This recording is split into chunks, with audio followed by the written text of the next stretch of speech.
Muy buenas tardes, hermanos y hermanas. Qué bueno que vinieron una vez más para estudiar la palabra del Señor. Este es el tema número 7 en la serie sobre Daniel 8 al 12 y Apocalipsis el capítulo 10. Esta noche vamos a estudiar dos temas, como hemos hecho cada noche. Y los temas que tocan esta noche son, en primer lugar, la consumación del misterio de Dios y luego una experiencia dulce y amarga. Antes de comenzar estos dos temas, quisiera hacer un corto repaso de lo que vimos en nuestros últimos dos temas. Pero primeramente vamos a elevar una oración a nuestro Dios. Padre Celestial, venimos ante tu trono con reverencia, con humildad, reconociendo que nuestra sabiduría es supremamente limitada. Si no fuera por tu sabiduría, no podríamos comprender nada de tu palabra. Pero gracias porque tu Espíritu Santo, que dio lo que tenemos en la Biblia, viene hoy a explicarnos ese contenido. Pedimos, Padre, la presencia de tu Espíritu y de tus ángeles, que nos ayuden a entender lo que vamos a estudiar, aplicarlo a nuestra vida y a proclamarlo sin ninguna vergüenza al mundo que tanto lo necesita.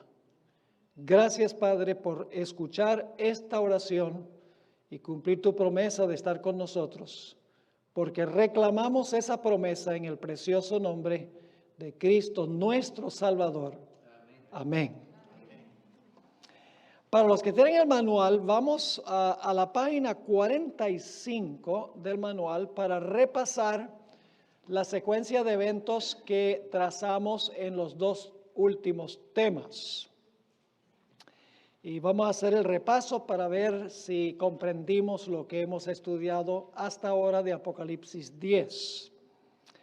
En primer lugar, desciende un ángel poderoso del cielo. Estamos en el lugar donde dice el orden cronológico de Apocalipsis 10.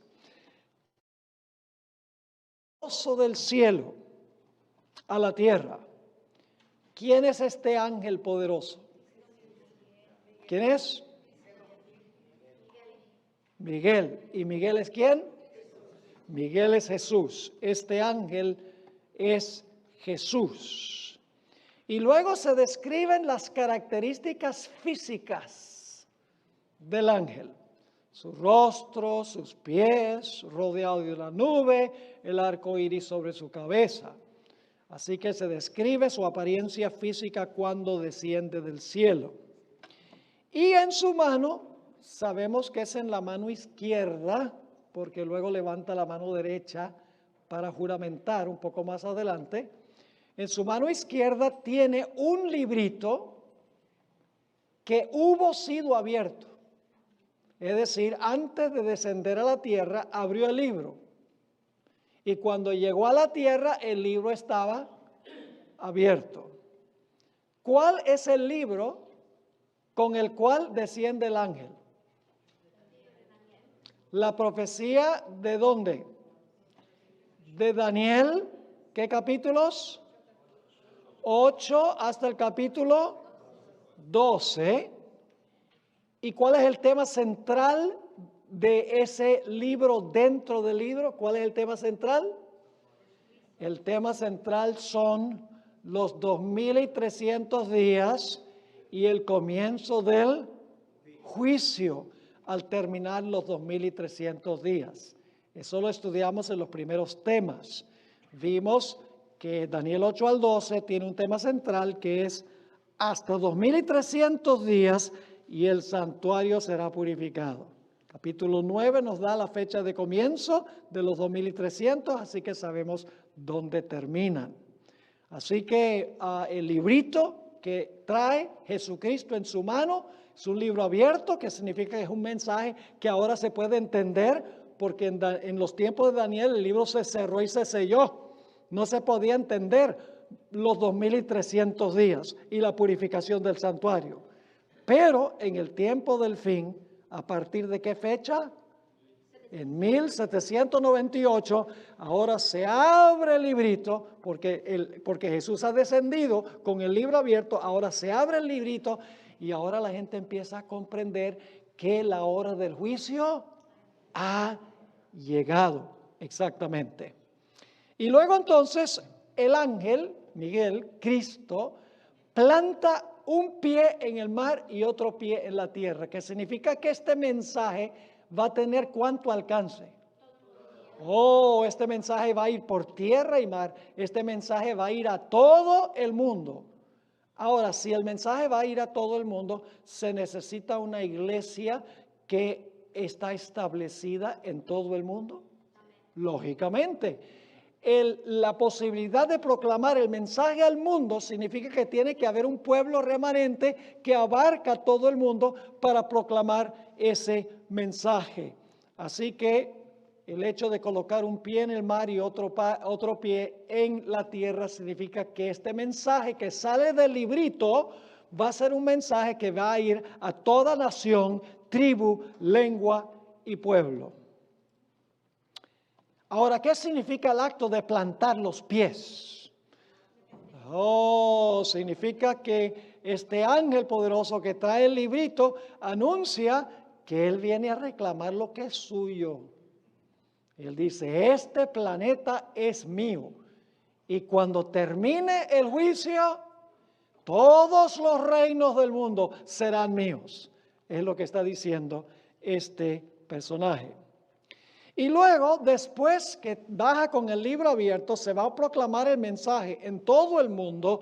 Entonces, el ángel suelta un rugido como el rugido de un león. Es una evidencia de que es Jesús, porque Jesús es el león de la tribu de Judá. Y ruge, y cuando ruge, el eco de su voz produce, ¿qué cosa?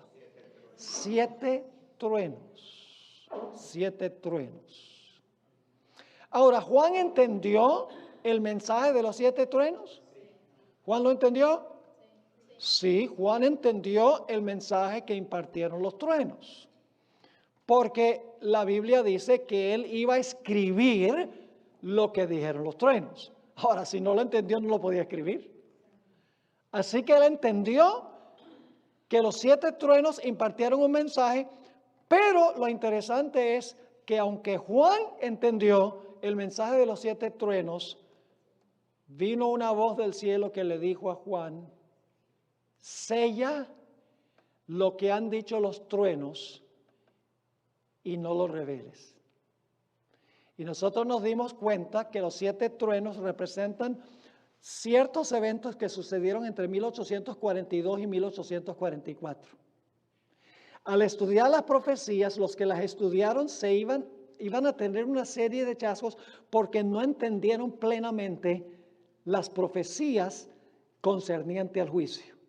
Primero pensaban que Jesús iba a venir alrededor del año 1843. Luego en la primavera de 1843, luego en el otoño de 1843, luego en la primavera de 1844 y finalmente en el otoño de 1844, y en todos los casos quedaron chasqueados porque no entendieron, porque los truenos estaban ¿qué?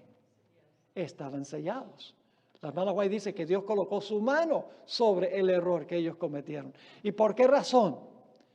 Porque era necesario probar la fe de los que recibieron el mensaje del librito para ver quién era un verdadero creyente que seguía a Jesús porque lo amaba y quién seguía a Jesús por temor a la idea de que cuando Cristo viniera iban a ser destruidos.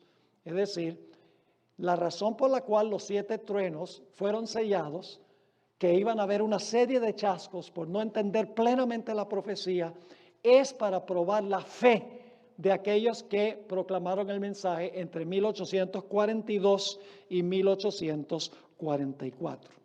¿Vamos bien? Fíjese cómo se va cumpliendo todo al pie de la letra.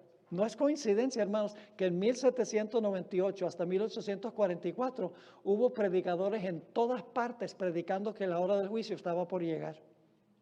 En Europa, en Sudamérica, la Kunza, en Asia, había personas predicando que la hora del juicio estaba por llegar, porque el libro había sido desellado y ahora se podía hablar del juicio porque la hora del juicio había llegado. Y luego entonces, y esto está sucediendo, el 22 de octubre de 1844, la fecha final que colocaron los mileritas, entre otros, el ángel poderoso ahora levanta la mano derecha al cielo, la mano con la cual se jura. Y juró en el nombre de ¿quién? Del Dios eterno. Pero ¿qué específica característica del Dios eterno? El Dios creador del cielo y lo que está en él, la tierra y lo que está en la tierra, y el mar y lo que está en el mar, que atrae la atención ¿a cuál mandamiento? Al mandamiento del sábado, que se encuentra en Éxodo 20 y últimamente en Génesis el capítulo 2, que es la culminación de la semana de la creación.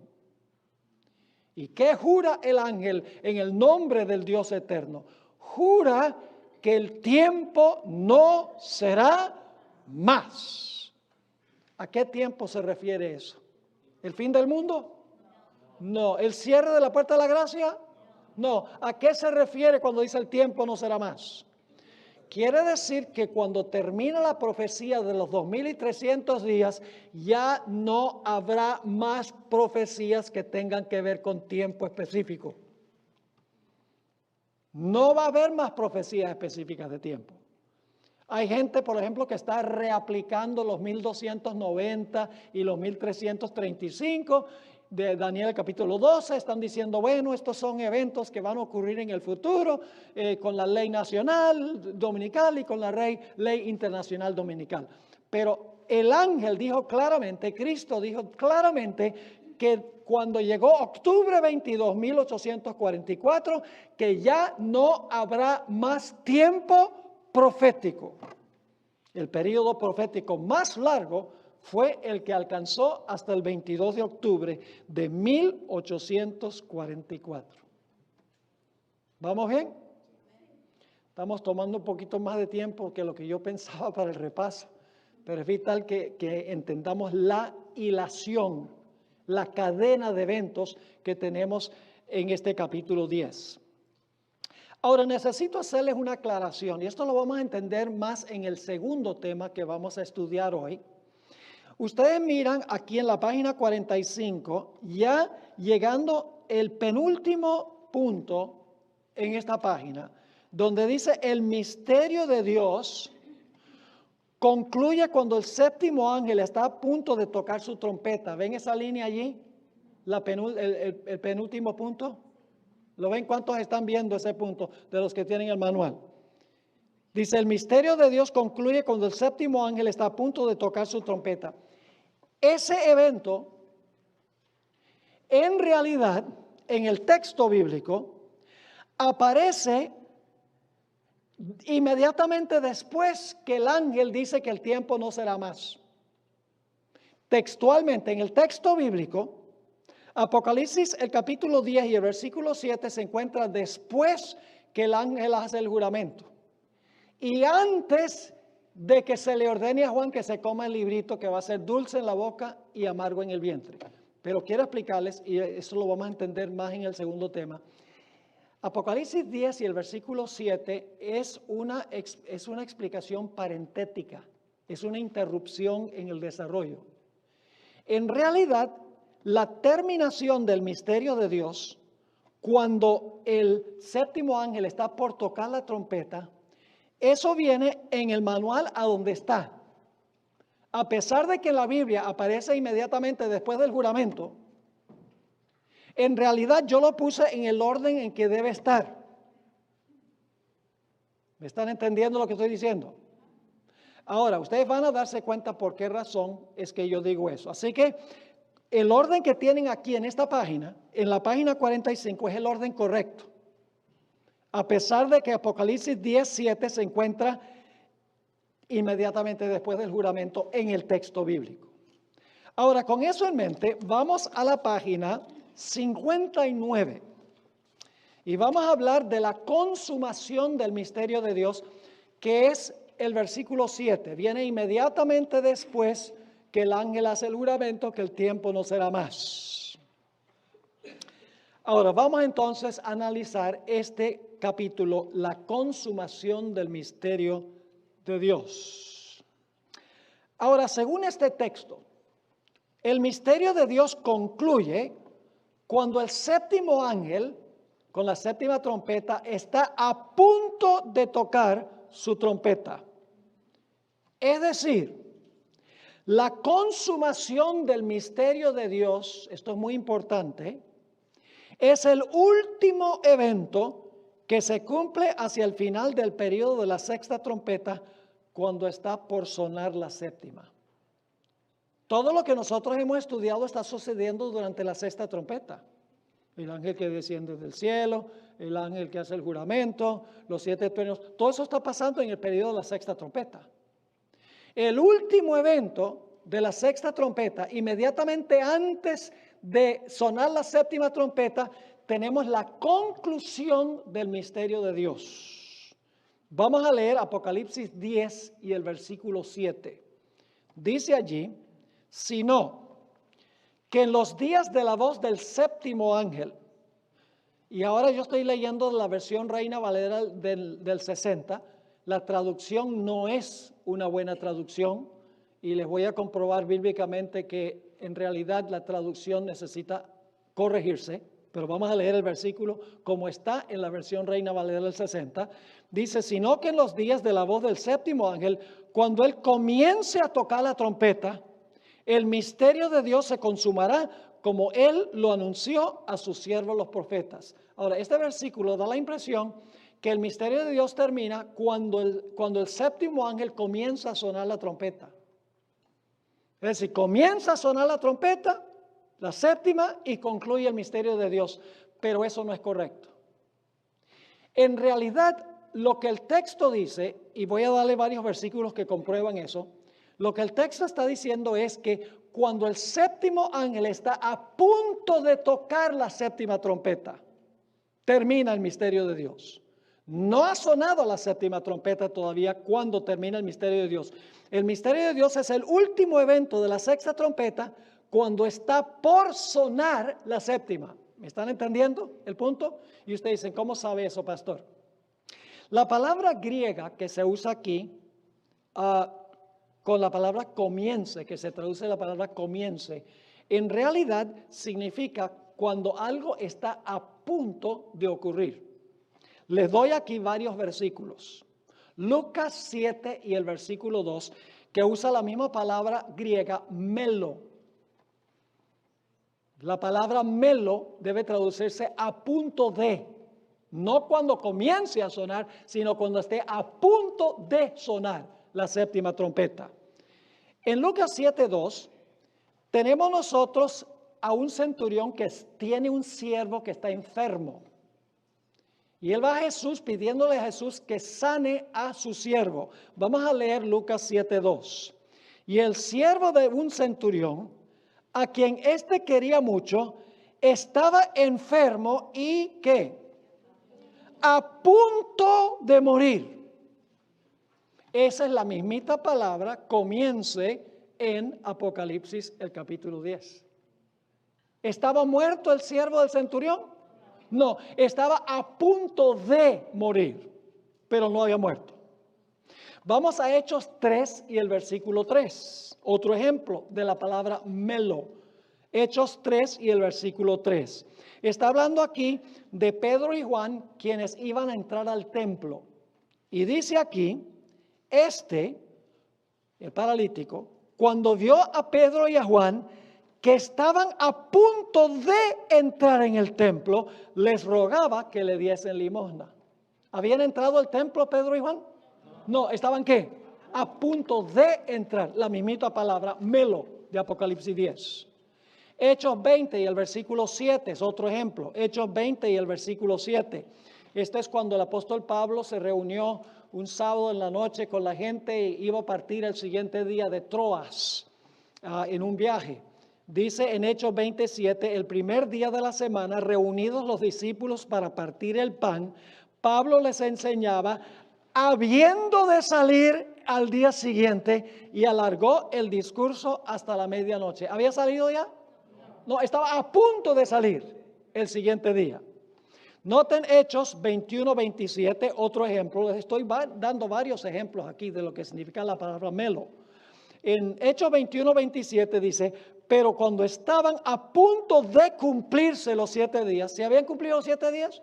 No, a punto de cumplirse los 7 días, unos judíos de Asia, al verla en el templo, alborotaron a toda la multitud y le echaron mano al apóstol San Pablo. Aún en Apocalipsis, en otros textos de Apocalipsis, se traduce a punto de, pero por alguna razón en el capítulo 10 lo traducen cuando comience a sonar la séptima trompeta, en vez de cuando esté a punto de sonar la séptima trompeta. Apocalipsis 3 y el versículo 2 está hablando de la iglesia de Sardis que está casi muerta, está casi por morirse. Dice en Apocalipsis 3 y el versículo 2, sé vigilante y afirma las otras cosas que están ¿qué? A punto de morir. ¿Estaban muertas todavía? No, estaban a punto de morir porque no he hallado tus obras perfectas delante de Dios. La mismita palabra melo que se encuentra en Apocalipsis 10. Apocalipsis 10:4 dice, y esto es en el mismo capítulo, fíjense interesante, el mismo capítulo. Cuando los 7 truenos hubieron emitido sus voces, yo estaba ¿qué? A punto de escribir. Melo. ¿Había escrito todavía? No, estaba a punto de escribir. Pero oí una voz del cielo que me decía, sella las cosas que los 7 truenos han dicho y no las escribas. Un último ejemplo de Apocalipsis, Apocalipsis 12:4, hablando de la mujer que está embarazada, dice cuando los 7 truenos Apocalipsis 12:4, su cola arrastraba la tercera parte de las estrellas del cielo y las arrojó sobre la tierra. Y el dragón se paró frente a la mujer que estaba ¿qué? A punto de dar a luz. ¿Había dado a luz todavía? No, estaba a punto de dar a luz a fin de devorar a su hijo tan pronto naciese.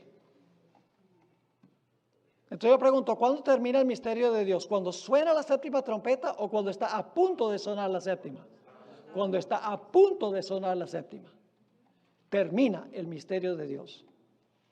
Eso es un detalle que vamos a encontrar muy importante. Ahora, estamos en la página 60, debajo de donde dice Apocalipsis 12:4. El versículo 7, que es el que estamos analizando, comienza con un fuerte pero adversativo, que marca una separación marcada entre el tiempo cuando el ángel anuncia que el tiempo no será más, bajo el mensaje de la sexta trompeta, y el momento en que está a punto de sonar la séptima trompeta. Es decir, hay una separación temporal entre cuando el ángel hace el juramento y cuando está a punto de sonar la séptima trompeta. Lo que está diciendo el texto, aquí está en el manual esto, es que la declaración, el tiempo no será más, se hace durante el periodo de la sexta trompeta, pero el misterio de Dios no terminará hasta que la séptima trompeta esté a punto de sonar. Esto demuestra claramente que el fin de los tiempos proféticos ocurre durante la sexta trompeta, cuando la séptima trompeta está por sonar. Ahora necesitamos preguntarnos, ¿qué es el misterio de Dios que termina poco antes de sonar la séptima trompeta, la sexta trompeta? Poco antes de sonar la séptima trompeta, ya terminándose la sexta trompeta. ¿Qué es el misterio de Dios que se consuma o termina? Bueno, vamos a Romanos 16 y el versículo 25 al 27 para ver qué es el misterio que se consuma, que termina. Dice allí en Romanos 16, 25, y al que puede confirmaros según mi evangelio. y la predicación de Jesucristo. El apóstol Pablo está hablando de ¿qué cosa? Está hablando del evangelio y de la predicación del evangelio. Así que dice, al que puede confirmaros según mi evangelio y la predicación de Jesucristo, según la revelación del ¿qué?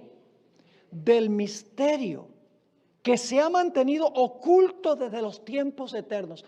¿Cuándo fue que se estableció el plan de la salvación?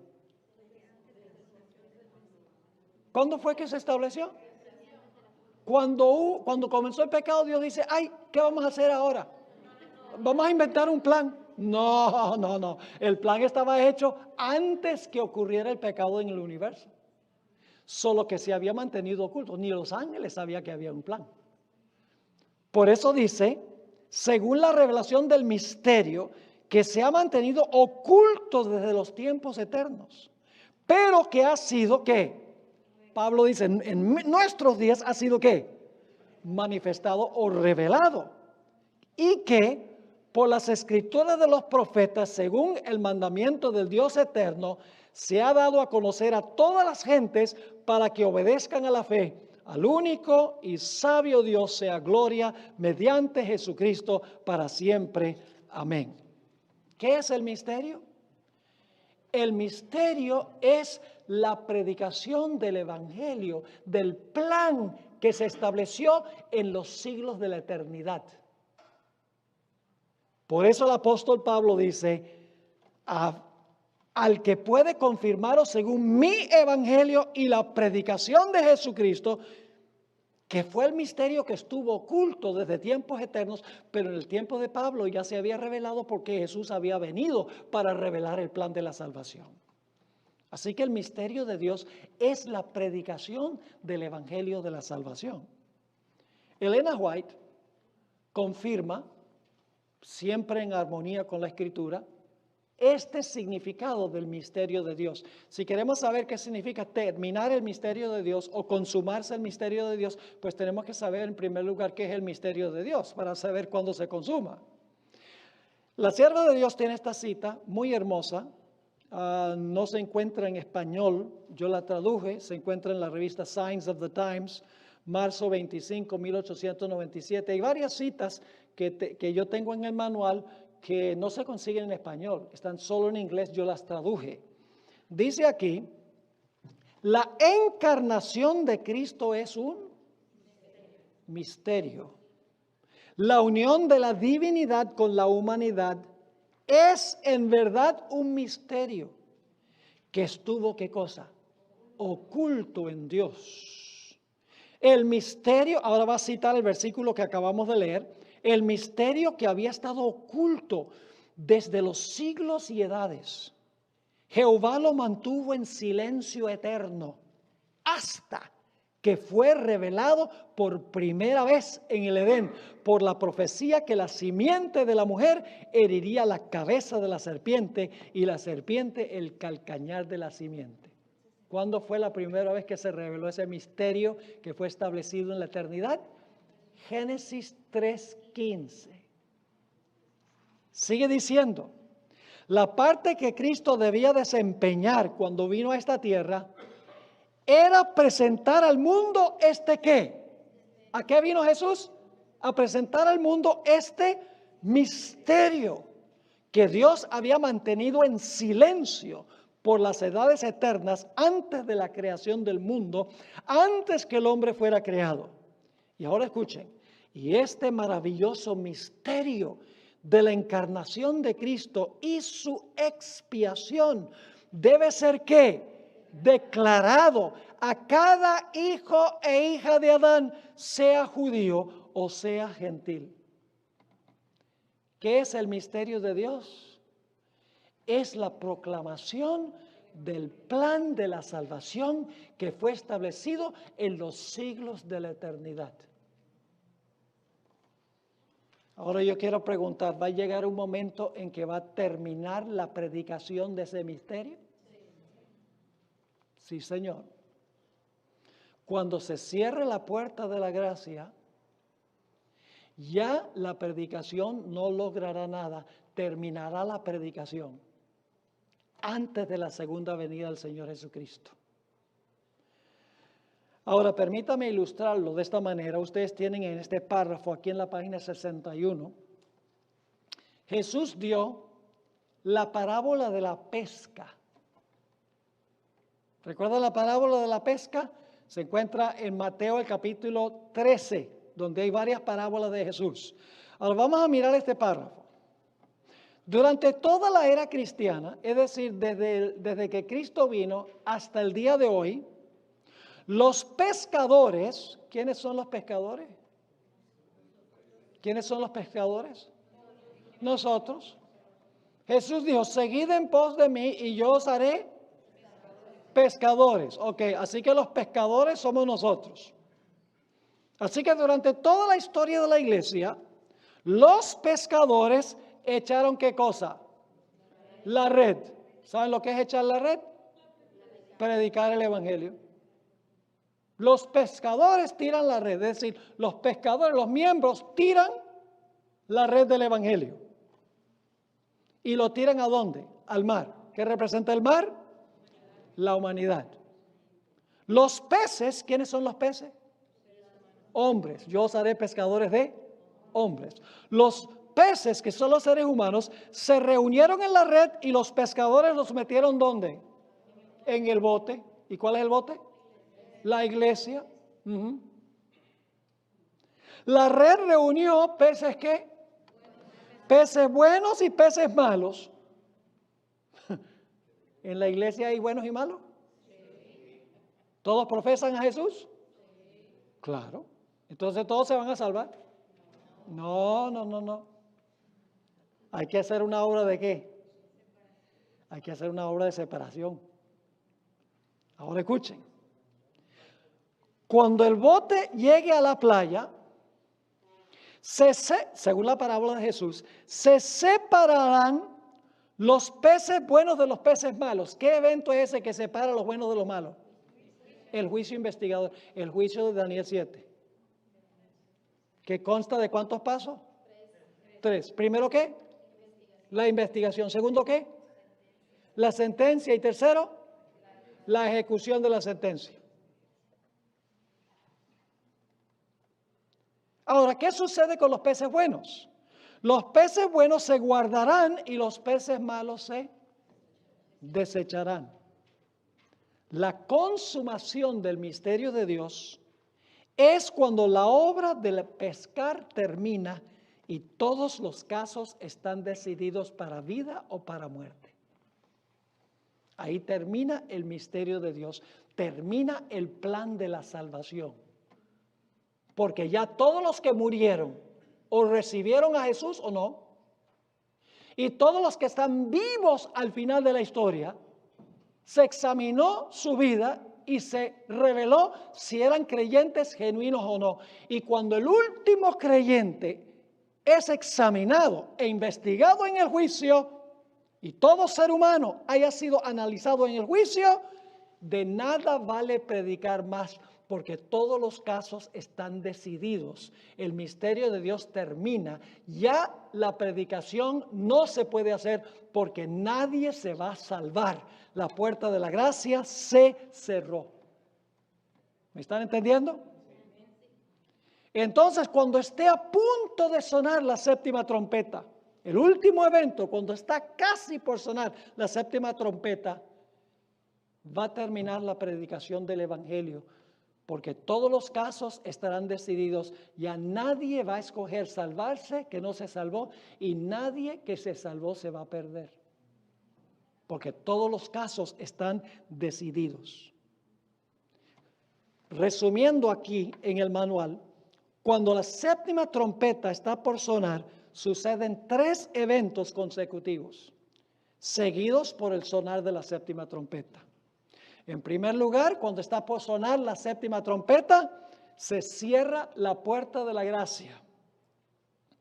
Eso significa que termina el misterio de Dios, termina la predicación del evangelio, termina el proceso de pescar. Porque ya la pesca ha sido hecha, el barco llegó a la ribera y se separaron los peces buenos de los peces malos.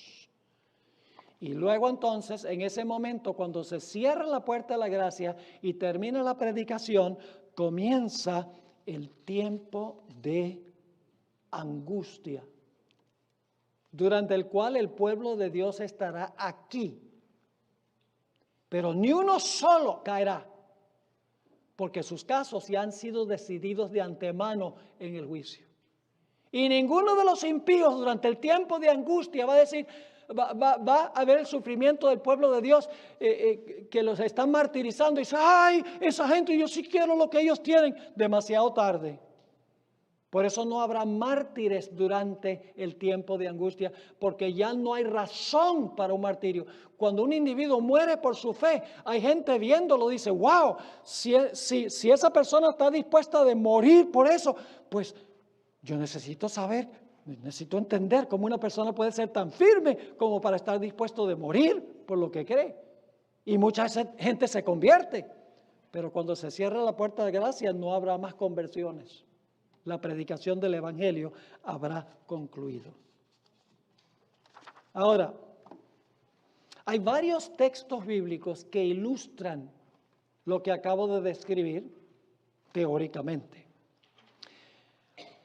El ejemplo más importante es lo que sucedió en el tiempo del diluvio. Y ustedes tienen esto aquí en el manual.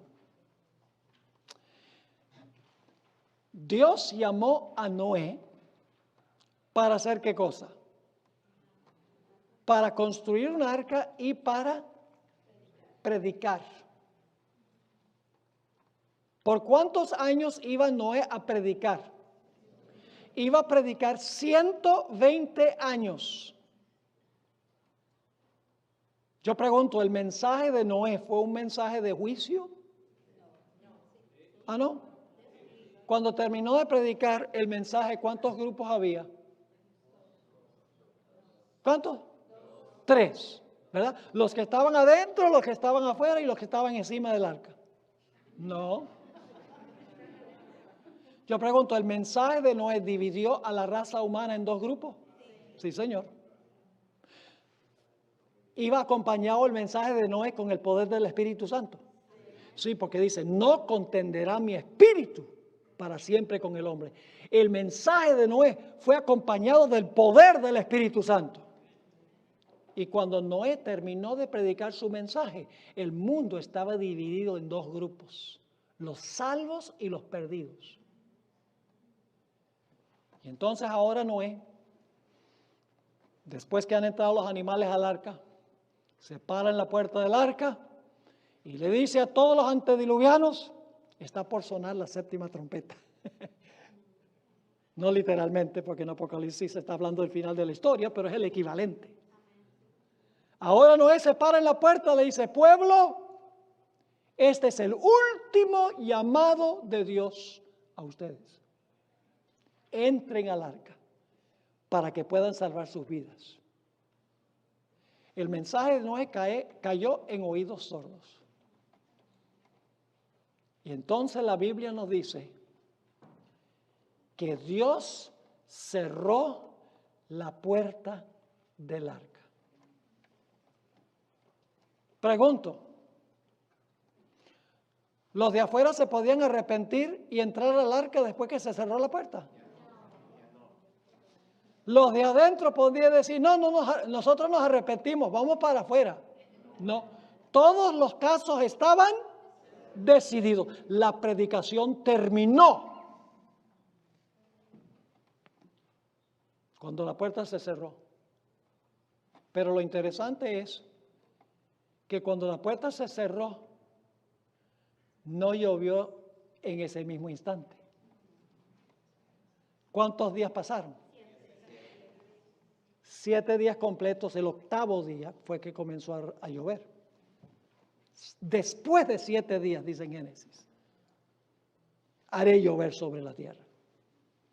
Yo pregunto, ¿creen ustedes que la fe de Noé y su familia fue severamente probada durante esos 7 días? En Patriarca y Profeta, la sierva de Dios dice que su fe fue severamente probada. ¿Cómo creen ustedes que se portaron los de afuera por cada día que pasaba y el cielo estaba azul? Cada día, en Patriarcas y Profetas dice que se burlaron más se mofaron más, se volvieron más altaneros, más irreverentes e irrespetuosos, burlándose de Noé y de su familia. Es decir, los impíos tuvieron un periodo de victoria, mientras que el pueblo de Dios parecía tener un periodo de derrota. La fe de los fieles fue probada y los impíos se volvieron cada vez más impíos. Así que pasan 7 días de prueba. Pero después de 7 días, muy temprano el 8º día, la gente empieza a ver objetos voladores no identificados, nubes. Y pronto empieza a caer de las nubes agua. Nunca había llovido, porque la tierra era regada por un sistema de riego automático, automatic sprinklers. Dice que subía un vapor de la tierra. La tierra no era regada por lluvia, no había llovido. Por eso el mensaje de Noé parecía ridículo. Decía, no es científico, es absurdo. Nunca ha llovido. ¿Cómo dices, Noé, que va a llover? Y Noé dice, porque Dios me lo dijo. Y empezó a llover. Todos los que estaban afuera perecieron. Y todos los que estaban adentro se salvaron. A eso se refiere el evento de la conclusión del misterio de Dios. Cuando está por sonar la 7ª trompeta, termina la predicación del Evangelio, porque todos los casos están decididos para vida o para muerte, como cuando Noé terminó su predicación. ¿Están conmigo? Pero hay otros textos bíblicos que podemos examinar a donde se explica lo que es la terminación o la consumación del misterio de Dios. En Daniel 12:1 tenemos un texto muy interesante. Dice al final del capítulo 11 que el rey del norte, que representa el poder papal, va a salir con la intención de destruir y aniquilar al pueblo de Dios. Y dice que cuando el rey del norte sale con la intención de destruir al pueblo de Dios, se levantará Miguel. Ahora, ¿qué significa eso? Se levantará Miguel. Bueno, esa palabra levantará aparece también en Daniel 11, 2 y 3. Ahí está mencionado en el manual. En el versículo 2 dice, aún se levantarán 3 reyes en Persia. ¿Qué significa eso? Aún se levantarán 3 reyes en Persia. Significa que van a reinar 3 reyes en Persia. ¿Se van a levantar para qué? Para reinar 3 reyes en Persia. Entonces, ¿qué significa que se levantará Miguel? Significa que el reino de Cristo está completo y va a comenzar a reinar sobre su reino. ¿Qué es su reino? Esto lo estudiamos. ¿Qué es el reino de Jesús? Su gente.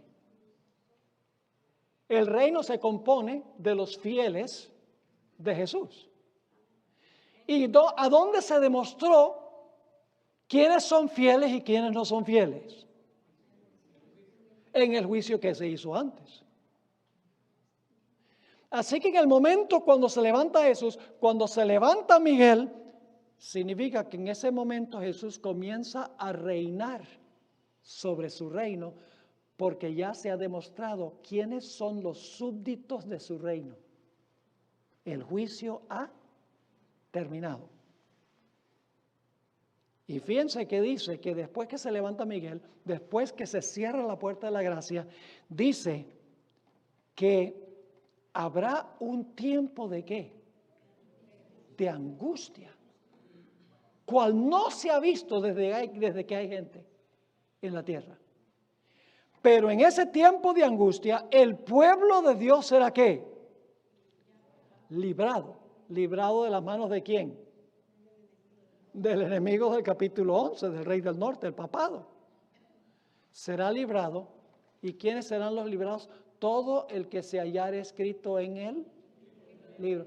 ¿Cuándo fueron confirmados sus nombres en el libro? ¿Cuándo? Durante el juicio. ¿Están conmigo o no están conmigo? Ahora vamos a Apocalipsis 15, 5 al 8. Otro texto que describe la consumación del misterio de Dios. La terminación de la predicación del Evangelio cuando todos los casos están ya decididos. Dice en Apocalipsis 15, 5, después de estas cosas miré, y he aquí fue abierto en el cielo el templo. Ahora necesito explicarles qué significa esa palabra templo. La palabra templo que se usa aquí aparece 16 veces en Apocalipsis. Es la palabra griega naos. Siempre que aparece en Apocalipsis naos, la palabra templo, se refiere al lugar santísimo del santuario celestial. La palabra templo en Apocalipsis se refiere al lugar santísimo del santuario celestial. Yo pregunto, ¿en el lugar santísimo es que se hace el juicio investigador? ¿La purificación del santuario es en el lugar santísimo? Sí. Entonces, recuerden que la palabra templo aquí se refiere al lugar santísimo. Y eso lo sabemos porque en Apocalipsis 11, 19, que menciono de paso aquí, dice que el templo de Dios fue abierto en el cielo, el naos fue abierto en el cielo y se vio en el templo el arca del pacto. ¿En qué apartamento estaba el arca del pacto? En el lugar santísimo. Entonces, ¿a qué se refiere que el templo fue abierto y en el templo se vio el arca del pacto? La palabra templo se refiere a qué apartamento?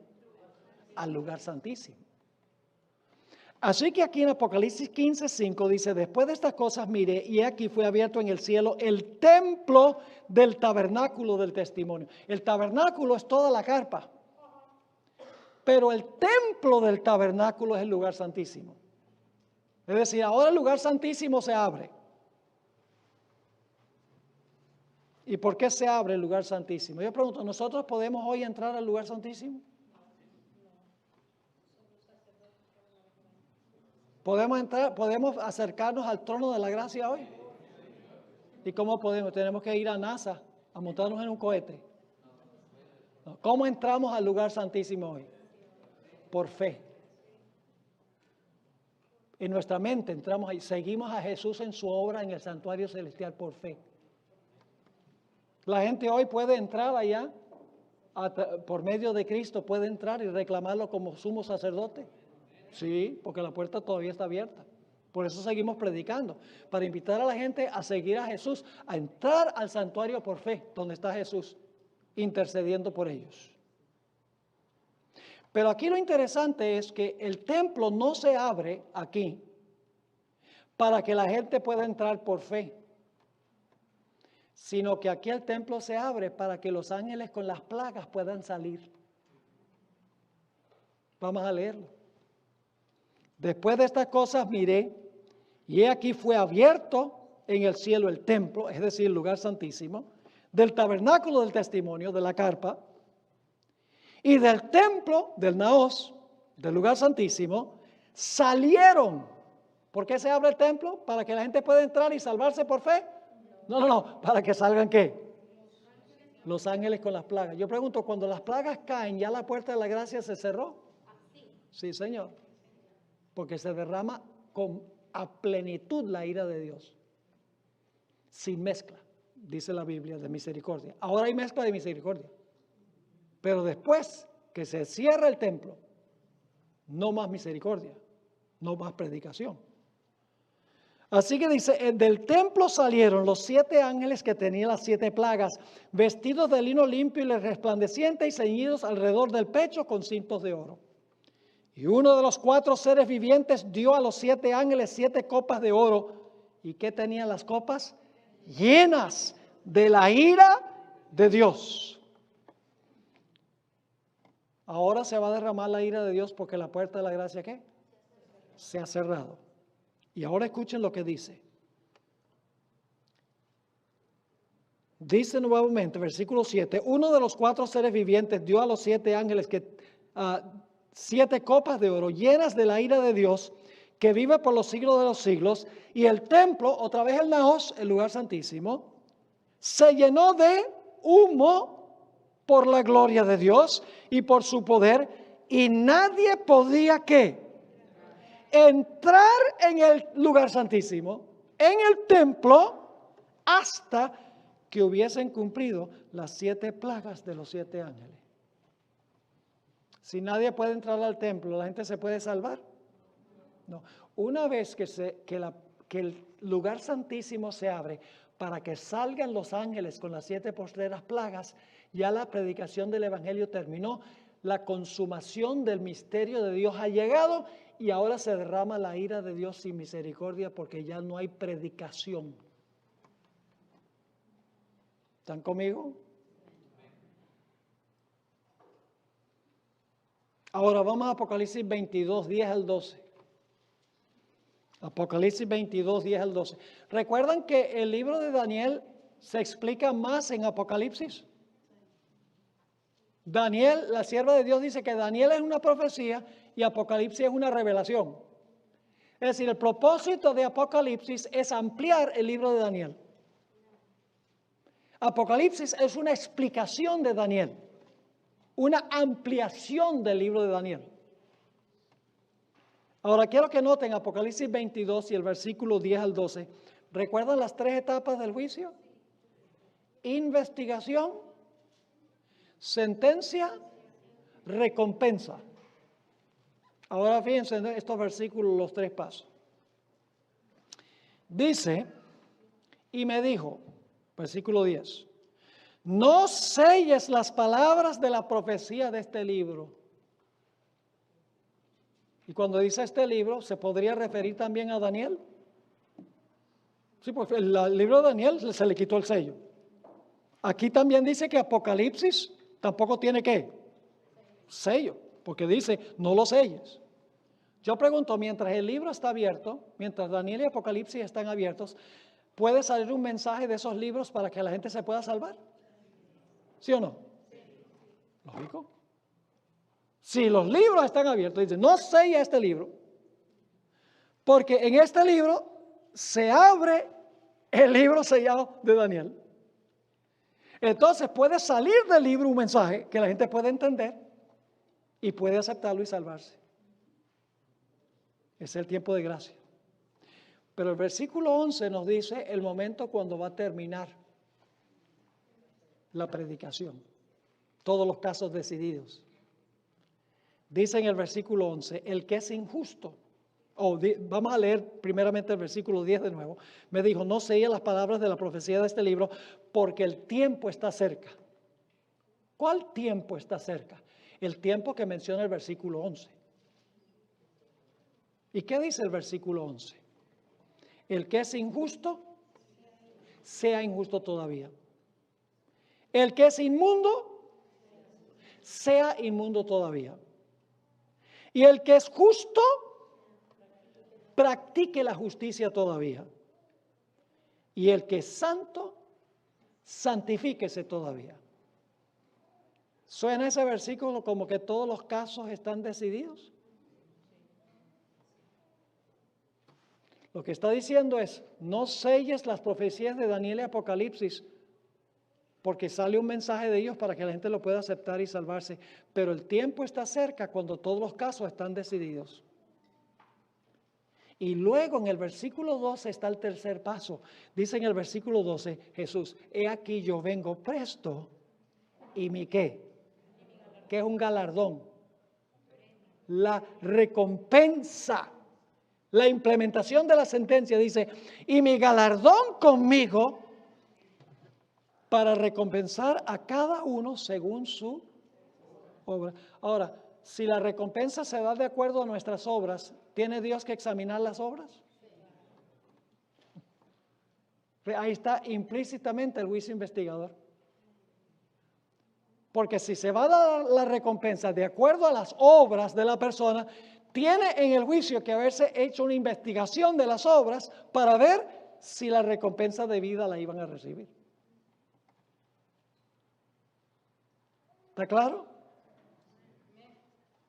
Ahora, el último pasaje que quiero que miremos de nuevo, y esto ya lo habíamos mirado antes, pero el primer día había menos gente, así que quiero repasar esto de nuevo. El pasaje de Daniel 7, 9 y 10, 13 y 14, 18, 21 y 22, 26 y 27. Ahí están los tres pasos. Los primeros dos pasos ocurren ¿dónde? ¿Dónde se hace la investigación de todos los que profesaron a Jesús? En el cielo. ¿A dónde se dicta la sentencia basado en la investigación? En el cielo. ¿Y a dónde se da la recompensa basado en el veredicto y la examinación de la evidencia? En la tierra, cuando Cristo venga por segunda vez y trae su recompensa para recompensar a la persona. En un juicio hoy en día, igual. Por ejemplo, cuando un individuo está involucrado en un accidente y contrata un abogado, porque el accidente fue culpa de otro, primero un jurado hace la investigación de la evidencia. Los dos abogados presentan los casos, el jurado escucha. Después que se ha presentado el caso, el jurado delibera y el jurado dicta la sentencia y dice, bueno, este individuo, por los daños que le causaron, debe recibir $2 millones. Dicta la sentencia, pero los $2 millones no lo sacan del banco en ese instante. La persona después le toca pagar los $2 millones. Se implementa la sentencia. Y así es en Daniel capítulo 7. Vamos rápidamente, Daniel 7, 9 y 10. Estuve mirando hasta que fueron puestos tronos. Y se sentó un anciano de días. ¿A dónde vive el anciano de días? En el cielo, cuyo vestido era blanco como la nieve, el pelo de su cabeza como lana limpia, su trono llama de fuego y las ruedas del mismo fuego ardiente. Un río de fuego procedía y salía de delante de él, millares de millares le servían. ¿Quiénes son esos millares de millares? Los ángeles. ¿A dónde viven los ángeles? En el cielo, muy bien. Millares de millares le servían y millones de millones asistían delante de él. El juez se sentó y los libros fueron abiertos. ¿Para qué se abren los libros? Porque se van a investigar los casos de todos los que profesaron el nombre de Jesús, para ver si son creyentes genuinos. ¿Y saben lo que determina? Lo que determina si uno es un creyente genuino o no. La diferencia está en que unos tienen lágrimas de dolor, mientras otros que tienen lágrimas de cocodrilo. La mayor evidencia de que una persona está arrepentida es su vida demuestra que está arrepentida. Por eso la Biblia dice que somos salvos por gracia a través de la fe, pero seremos juzgados por obras, porque las obras demuestran si nuestra fe es genuina o no. El deudor que debía una suma que no podía pagar y que clamó y recibió perdón, ¿qué hizo luego después de haber recibido un perdón por algo que él no podía pagar? ¿Qué demostraron sus obras? Sus obras demostraron que las lágrimas que él derramó ante su Señor no fue porque estaba triste por haberle robado dinero al Señor, sino porque no quería ir a la cárcel. Estaba triste por las consecuencias y no por el pecado. La gente dice, ay, yo mejor me arrepiento porque si no me mandan para el infierno. Igual va a ir al infierno, aunque tenga esa clase de arrepentimiento. Un esposo que maltrata a la esposa Y después dice, ay, mija, perdóname. Y a los 15 minutos le está dando otra vez. Oye, uno tiene que preguntarse si de verdad está arrepentido. El propósito del juicio es revelarle al universo quién se arrepintió de verdad. Y la tristeza por el pecado nos lleva a un cambio de la vida. Y si la vida no cambia, el arrepentimiento es falso. Cuando yo era niño, a veces me metía en peleas con mis 3 hermanas, 3 contra 1. Y mi papá, claro, de parte de las mujeres, ¿no? Me decía, hijo, no pelees con tus hermanas. Y sacaba la correa. Pegaba duro. Y yo le decía, ay papá, no, perdón. ¿Ustedes creen que yo estaba triste por haber peleado con mis hermanas? Ni se lo crean. Estaba triste que me iban a dar correa. Falso arrepentimiento. Porque estaba triste por las consecuencias y no por la pelea. ¿Entienden la diferencia? Por eso se examinan los casos de todos, la investigación. Dice, el juez se sentó y los libros fueron abiertos. Y saben especialmente el énfasis en Daniel 7 es que aunque se examinan en el juicio los casos de todos los que han profesado a Cristo en toda la historia del mundo, el enfoque central de Daniel 7 está sobre lo que hizo el cuerno pequeño. Ahora, no es exclusivamente esos que van a aparecer en el juicio. Daniel 7 menciona esos porque ese es el enfoque del capítulo. ¿Qué hizo el cuerno pequeño con los fieles de Dios? ¿Les hizo una investigación? Sí, claro que les hizo una investigación. Se llama inquisición. ¿Saben qué significa inquisición? Inquirir. La inquisición llamaba al culpable y hacían una investigación del caso. Investigación entre comillas. Porque ya ellos estaban convencidos de que era culpable. Como sucedió con Jesús cuando fue llevado ante el Sanedrín. Ya lo consideraron culpable antes de la investigación. Así que se hizo una investigación por la Inquisición, el cuerno pequeño, el papado, y se dictó la sentencia de muerte. Y luego, en el caso de Hus, lo quemaron vivo. ¿Fue justo eso? No. Entonces, ¿qué sucede en el juicio celestial? Cuando se sienta el juez y se abren los libros, se va a examinar lo que hizo el cuerno pequeño. ¿El cuerno pequeño profesa ser un sistema cristiano? Los que pertenecen a ese sistema, que profesan a Cristo, ¿también van a aparecer en el juicio? ¿Cómo no? Todo el que profesó el nombre de Cristo. ¿Y sabe lo que va a hacer el tribunal celestial? Va a reversar la sentencia que dictó el tribunal terrenal. Cuando se abran los libros, el jurado celestial va a decir, un momentico, este hombre no era culpable de lo que se le acusó. La sentencia fue injusta y la ejecución de la sentencia fue completamente injusta. Y el tribunal celestial va a decir, reversamos la decisión de la corte de abajo.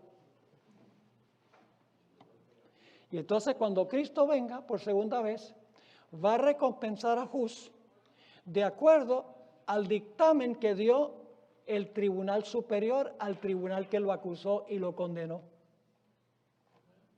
¿Están entendiendo cómo funciona esto? Así que dice aquí, el juez se sentó, los libros fueron abiertos. Ahora el propósito es absolver a los justos y condenar al cuerno pequeño. Porque el cuerno pequeño obró injustamente. Ahora, aquí viene lo interesante. Versículos 13 y 14. Versículos 13 y 14. Miraba yo en la visión de la noche, he aquí con las nubes del cielo venía uno como un hijo de hombre. ¿Quién es ese? ¿Venía para dónde? ¿A la tierra? No. Dice, venía uno como un hijo de hombre que vino hasta el anciano de días. ¿Dónde estaba el anciano? ¿A dónde fue el anciano de días?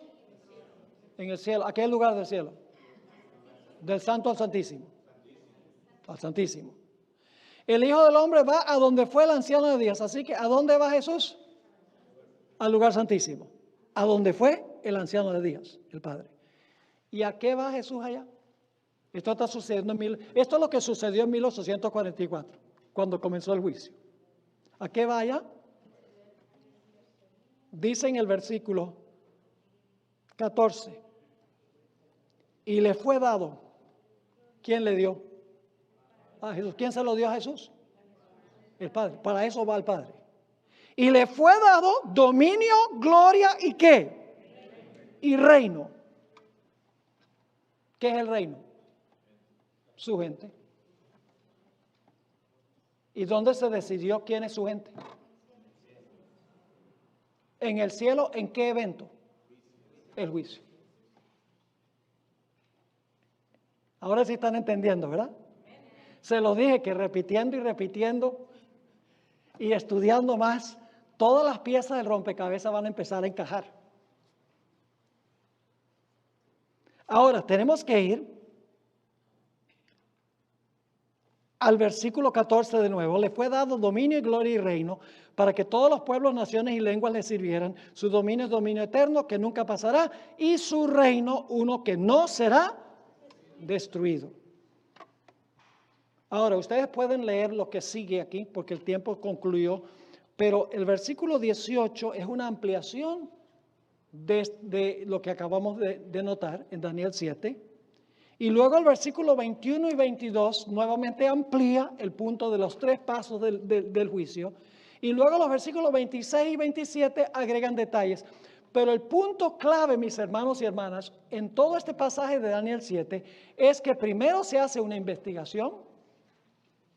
Luego, basado en la investigación de la evidencia, se pronuncia la sentencia y eso está pasando en el cielo. Y luego entonces viene el tiempo en que Jesús con sus santos poseen el reino y se implementa la recompensa. Entonces yo pregunto, ¿qué es la conclusión del misterio de Dios? La terminación ¿de qué? De la predicación del evangelio, porque el juicio ha terminado y la puerta de la gracia se cerró.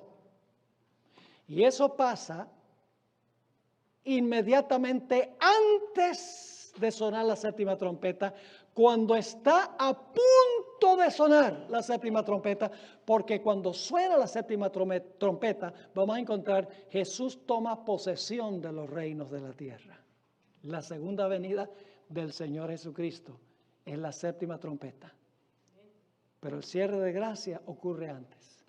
La predicación del evangelio termina antes. Y luego, entre la terminación del misterio de Dios y el cierre de la gracia y la segunda venida, viene el tiempo de angustia cual no se ha visto jamás en la historia de este mundo, y el pueblo de Dios estará aquí en la tierra protegido por Dios. Y termino diciendo esto, saben que algunos se asustan cuando se habla del tiempo de angustia. Ay, pastor, ojalá que el Señor me mande al descanso antes de ese tiempo.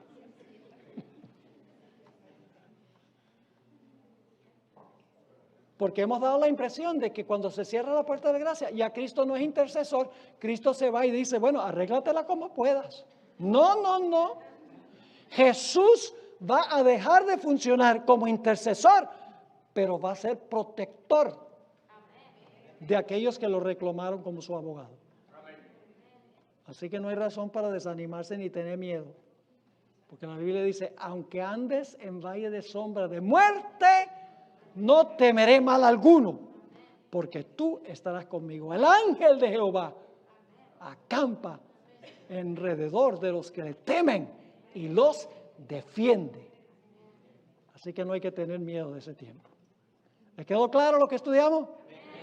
Ahora vamos a tomar, después de la oración, un receso de 5 minutos literales. Porque se acabaron los tiempos proféticos, ya no hay. Y entonces vamos a regresar para hablar de la experiencia dulce y amarga, fascinante, espectacular, lo que vamos a estudiar sobre el comer del librito. Así que tengamos una oración y entonces tomamos un corto receso y luego regresamos. Padre Celestial, gracias te damos por la luz de tu palabra. Gracias porque nos has revelado qué ha sucedido con el movimiento adventista y qué está aún por suceder. Queremos, Señor, estar de tu lado. Queremos ganar la victoria a través de Cristo nuestro Salvador.